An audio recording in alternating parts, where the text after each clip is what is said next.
आप सभी का स्वागत है साहिल पांडे एकेडमी में। तो चलिए शुरू करते हैं आज के यानी कि 21 सितंबर के अपने करंट अफेयर।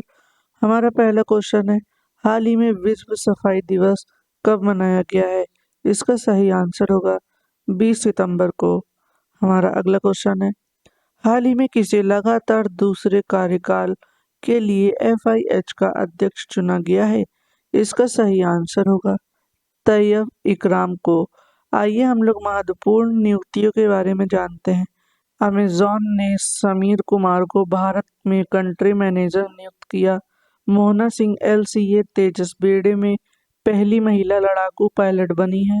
ब्रजेंद्र प्रताप सिंह को नालको के CMD के रूप में नियुक्त किया गया।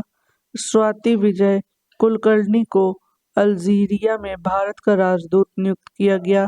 संसदीय राजभाषा समिति का अध्यक्ष अमित शाह को चुना गया है। विनय गोयल को राष्ट्रीय स्वास्थ्य मिशन के लिए राज्य मिशन निदेशक नियुक्त किया गया है। अरुण गोयल को क्रोएशिया में भारत का अगला राजदूत नियुक्त किया गया। तुहिन कांत पांडे को वित्त सचिव नामित किया गया है। हमारा अगला क्वेश्चन है, हाल ही में मिस इंडिया वर्ल्ड वाइड 2024 का टाइटल किसने जीता है? इसका सही आंसर होगा ध्रुवी पटेल। आइए हम लोग इसको डिटेल में जानते हैं। संयुक्त राज्य अमेरिका की भारतीय मूल्य की छात्रा ध्रुवी पटेल ने मिस इंडिया वर्ल्ड वाइड 2024 का टाइटल जीत लिया है। यह भारत के बाहर सबसे लंबे समय तक चलने वाली भारतीय प्रतियोगिता है। न्यू जर्सी में ताजपोशी के बाद ध्रुवी ने कहा, मिस इंडिया वर्ल्ड वाइड जीतना एक अविश्वसनीय सम्मान है। हमारा अगला क्वेश्चन है, हाल ही में किस राज्य सरकार ने ऐतिहासिक संपत्ति क्षति वसूली अधिनियम लागू किया है? इसका सही आंसर होगा उत्तराखंड। आइए हम लोग उत्तराखंड से बनने वाले कुछ महत्वपूर्ण करंट अफेयर्स जानते हैं। उत्तराखंड सरकार ने सकल पर्यावरण उत्पाद सूचकांक का शुभारंभ किया। संरक्षण को बढ़ावा देने के लिए पहली पक्षी गैलरी उत्तराखंड में खोली गई। जोशीमठ का नाम बदलकर ज्योति मठ रखा गया है। उत्तराखंड के मुख्यमंत्री ने हिमालयन बास्केट लॉन्च किया है। समान नागरिक संहिता लागू करने वाला पहला राज्य उत्तराखंड बना। उत्तराखंड के मुख्यमंत्री ने नशे के खिलाफ धामी अभियान शुरू किया है। उत्तराखंड सरकार ने बाहरी लोगों द्वारा कृषि भूमि खरीदने पर प्रतिबंध लगाया है। संयुक्त सैन्य अभ्यास सूर्य किरण का 70वां संस्करण पिथौरागढ़ उत्तराखंड में आयोजित किया जाएगा। हमारा अगला क्वेश्चन है, हाल ही में किसने इंटरनेशनल क्रिकेट में 400 विकेट पूरे किए हैं? इसका सही आंसर होगा जसप्रीत बुमराह ने। हमारा अगला क्वेश्चन है, हाल ही में किसने 14वीं हॉकी इंडिया जूनियर पुरुष राष्ट्रीय चैंपियनशिप 2024 जीती है?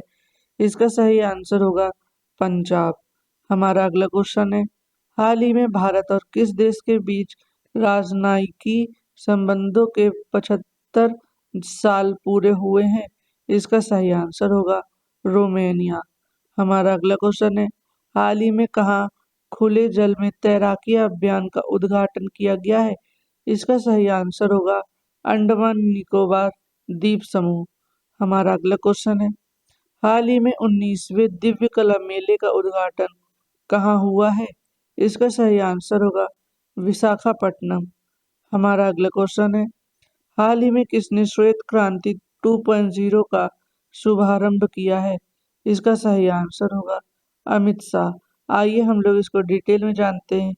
केंद्रीय गृह एवं सहकारिता मंत्री अमित शाह ने गुरुवार 19 सितंबर को श्वेत क्रांति 2.0 की शुरुआत की। इसे महिला किसानों को सशक्त बनाने और रोजगार के अवसर पैदा करने के उद्देश्य से एक व्यापक पहल माना जा रहा है। हमारा अगला क्वेश्चन है, हाल ही में भारत का तीसरा स्वदेशी प्रेशराइज्ड हैवी वाटर रिएक्टर कहाँ एक्टिवेट हो गया है? इसका सही आंसर होगा राजस्थान। आइए हम लोग इसको डिटेल में जानते हैं।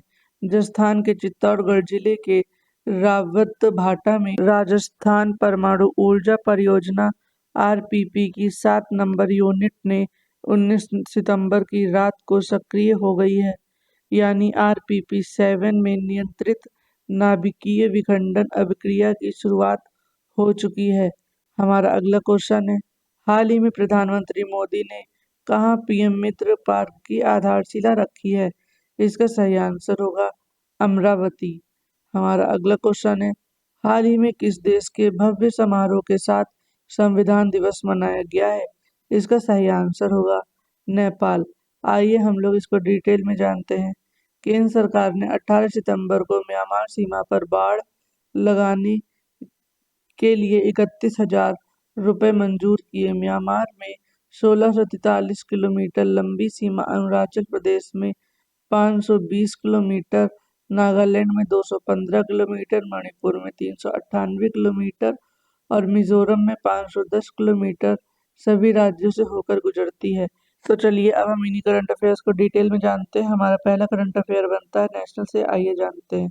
केंद्रीय मंत्री अमित शाह ने श्वेत क्रांति 2.0 की शुरुआत की।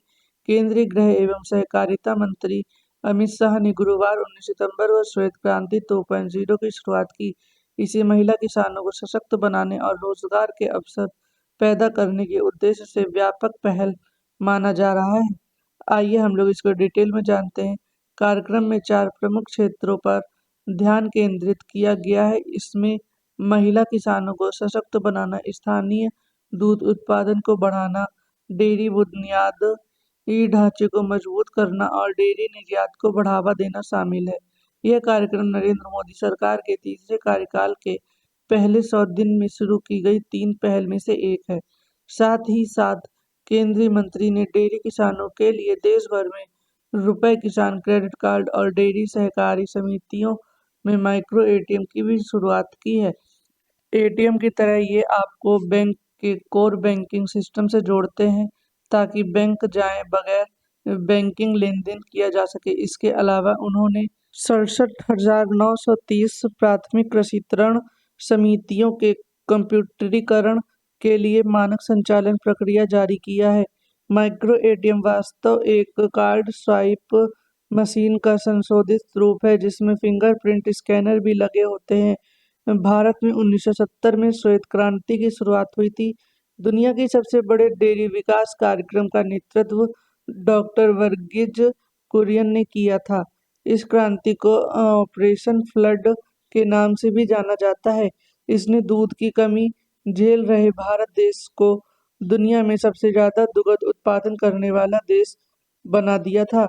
हमारा अगला करंट अफेयर है, भारत का तीसरा स्वदेशी pressurised heavy water reactor activate हो गया। राजस्थान के चित्तौड़गढ़ जिले के रावत भाटा में राजस्थान परमाणु ऊर्जा परियोजना की 7 नंबर यूनिट ने 19 सितंबर की रात को सक्रिय हो गई है, यानी आरपीपी 7 में नियंत्रित नाभिकीय विखंडन अभिक्रिया की शुरुआत हो चुकी है। यह जानकारी भारतीय परमाणु ऊर्जा निगम लिमिटेड ने दी है। आइए हम लोग इसको डिटेल में जानते हैं। आरपीपी 7 700 मेगावाट क्षमता वाले 16 स्वदेशी प्रेशराइज्ड हैवी वाटर रिएक्टर की श्रृंखलाओं में क्रिटिकल होने वाला तीसरा रिएक्टर है। इसको राष्ट्रीय परमाणु प्रतिष्ठान द्वारा स्थापित किया गया है। आरपीपी 7 से पहले क्रिटिकल होने वाले 2 पीएसडब्ल्यूआर गुजरात के काकरा पार परमाणु ऊर्जा स्टेशन की यूनिट 3 और 4 थे, जो क्रमशः 2020 और 23 में क्रिटिकल हुए। आरपीपी 7 का उत्पादन इस साल शुरू होने की उम्मीद है। इसके बाद आरपीपी 8 का उत्पादन अगले साल शुरू होगा। परमाणु ऊर्जा निगम वर्तमान में 8,180 मेगावाट की कुल क्षमता वाले 24 रिएक्टरों का संचालन कर रहा है।